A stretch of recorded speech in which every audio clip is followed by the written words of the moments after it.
Hello student. तो class 12th का chapter number 2 का एक क्वेश्चन दिया हुआ है जो कि बोर्ड पर लिखा हुआ है।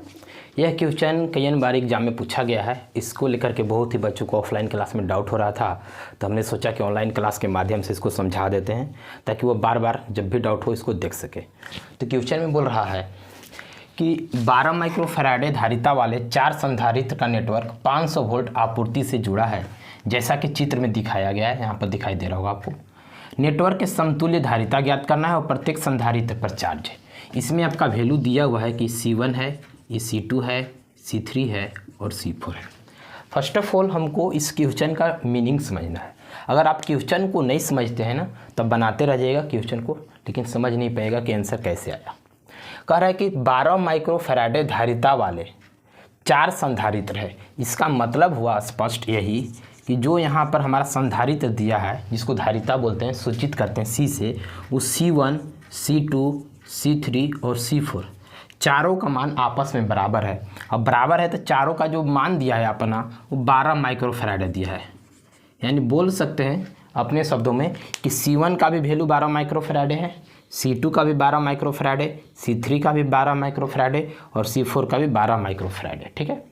लेकिन क्वेश्चन नंबर 1 क्या कर रहा है कि नेटवर्क के समतुल्य धारिता ज्ञात करना है। और नेटवर्क के समतुल्य अगर हमको धारिता ज्ञात करना है तो हम यहाँ पर क्या देख पा रहे हैं कि एक जंक्शन है। जंक्शन मतलब होता है क्या, जहाँ से हमारा एक या एक से अधिक धारिता को कनेक्ट किया जाता है, जो कि हम लोग प्रतिरोध में पढ़ते थे।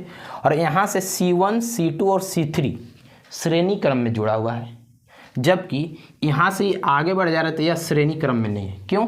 क्योंकि यहाँ से ए का अपना रास्ता ऐसे से आया और वापस लान करके बी पर मिल गया और ए से इधर ही चला गया। यानी कहने का मतलब है कि अगर हमको समतुल्य प्रतिरोध ज्ञात करना है तो पहले C1, C2 और C3 को श्रेणी क्रम से समतुल्य प्रतिरोध निकालेंगे और C1, C2, C3 का जो समतुल्य प्रतिरोध होगा उसको फिर से हम C4 के साथ जोड़ेंगे और जो हमारा रिजल्ट निकलेगा वही समतुल्य प्रतिरोध इस नेटवर्क का कहलाएगा। ठीक है। तो अगर हम बात करें, लिखें यहाँ पर कि यहाँ C1, C2 तथा C3 श्रेणी क्रम में जुड़े हुए हैं। किस क्रम में जुड़े हुए हैं? श्रेणी क्रम में जुड़े हुए हैं।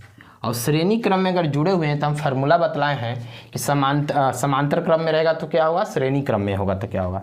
तो श्रेणी क्रम का फार्मूला हम बतलाए हैं कि 1/C equal to 1/C1 plus 1/C2 plus 1/C3। यहाँ पर अपोजिट चलता है, अब कन्फ्यूजन मत होइएगा। जो हमारा धारिता का श्रेणी क्रम और समांतर क्रम संयोजन होता है, उस श्रेणी क्रम जो होता है पैरेलल में निकालता है, बटा में लिखाता है, जबकि समांतर क्रम जो होता है बटा में नहीं लिखाता है। इसलिए इसको आप प्रतिरोध से तुलना नहीं कीजिएगा, जस्ट उसके विपरीत होता है। अब ये C हमारा है क्या, तो C डैश मान लेते हैं। हम यहाँ पर क्या मान लेते हैं, 1/C डैश मान लेते हैं। क्या? जो C1, C2 या C3 का समतुल्य प्रतिरोध है, या फिर इसको हम नाम लिख देते हैं समतुल्य प्रतिरोध को C123। तो क्या लिख सकते हैं, 1/C123 बराबर 1/C1 का मान कितना है, 12 माइक्रोफैराडे। केवल हम 12 लिख दे रहे हैं। ठीक है। इसका हो जाएगा 1/12, इसका भी 1/12। अब क्या लिख सकते हैं, 1/C123 बराबर इस सबका एलसीएम निकालेंगे तो 12, एक जोड़ेंगे यानी कि 1 + 1 + 1। इसको जब हम सॉल्व करेंगे तो हो जाएगा 1/C123 बराबर 3/12। 3 से 1 बार में गया, 3 से 4 बराबर में गया, मैंने 1/4 आया। लिख सकते हैं क्या, 1/C123 बराबर 1/4। क्रॉस मल्टीप्लाई कर देंगे तो हमारा C123 का मान निकल गया 4। अब C123 का मान जो 4 आया है, इसी को बोलेंगे कि यह C1, C2 और C3 का समतुल्य प्रतिरोध है। किसका किसका है? C1, C2, C3 का समतुल्य प्रतिरोध ये 4 आया है और यह 4 हमारा माइक्रोफैराडे है। लेकिन हमको जो समतुल्य प्रतिरोध निकालना है, इस पूरे नेटवर्क का निकालना है। तो पूरे नेटवर्क के निकालने के लिए क्या करेंगे कि अगर हम देखें ध्यान से, तो जैसे इस डायग्राम को हम सॉल्व किए तो यह डायग्राम कुछ हमारा इस प्रकार से हो जाएगा। कैसे हो जाएगा, C1, C2, C3 को मिला करके एक प्रतिरोध हम बनाए और वह प्रतिरोध बना हमारा C123। यानी कि टोटल बोल सकते हैं कि इस प्रकार के प्रतिरोध अब बन चुका है यह ऐसे, क्योंकि अब यह मेरा समांतर क्रम में हो चुका है। और अगर यह समांतर क्रम में है तो एक हमारा हो जाएगा C123 जिसका वैल्यू आया है 4 माइक्रोफैराडे। क्यों? क्योंकि हम क्या किए कि C1, C2 और C3 को मिला दिए, मिला करके एक समतुल्य प्रतिरोध निकाले और वह जो समतुल्य प्रतिरोध निकला वो C123 निकला। और इन लोग तीनों का समतुल्य प्रतिरोध 4 माइक्रोफैराडे आया। और एक हमारा बच गया था C4, और C4 का तो हम वैल्यू बोल ही रहे हैं कि चारों आपस में बराबर हैं, इसलिए इसका भी वैल्यू हमारा जो हो जाएगा क्या हो जाएगा 12 माइक्रोफैराडे हो जाएगा। अब समतुल्य प्रतिरोध निकालेंगे तो समतुल्य प्रतिरोध हमारा समांतर क्रम में है, तो समांतर क्रम में जब धारिता का प्रतिरोध का समांतर क्रम में जब हम धारिता का निकालेंगे तो फार्मूला होता है CEQ। EQ मतलब इक्विवेलेंट कैपेसिटेंस, समतुल्य धारिता बराबर, तो क्या आ जाएगा C123 प्लस C4।